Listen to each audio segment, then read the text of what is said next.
Welcome back. A large rainbow pride flag that sat on a flagpole at the Stonewall National Monument right here in New York City was removed by the National Park Service. The site, located in Christopher Park, was designated a national monument back in 2016 to commemorate the Stonewall Uprising, which is credited with starting the modern LGBTQ+ movement.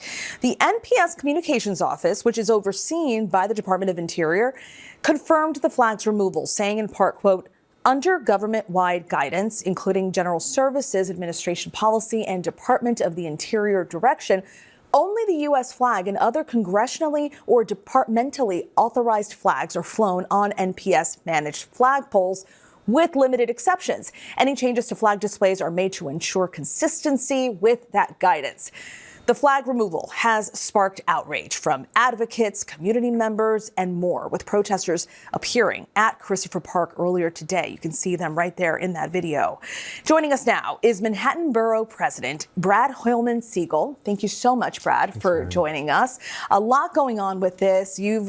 What is your initial reaction to all of this? My initial reaction is, if you can't fly a pride flag at the National Monument for Stonewall, where can you fly it?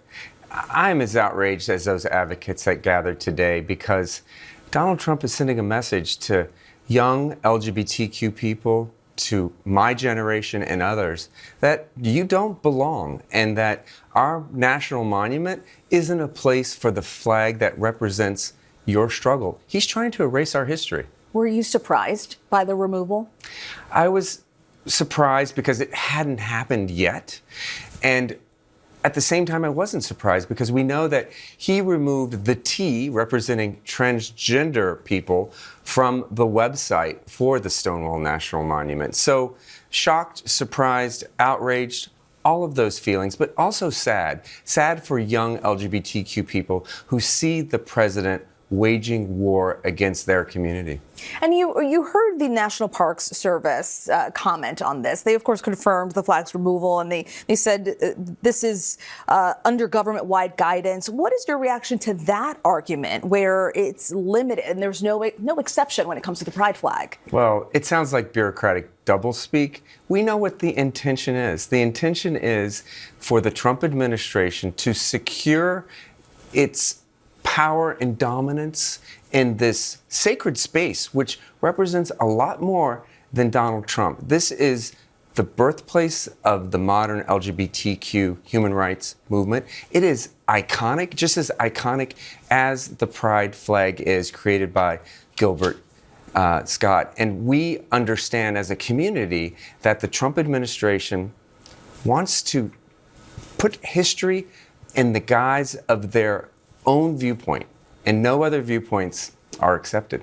And you touched on this briefly, just what this means for younger people, younger LGBTQ folks out there.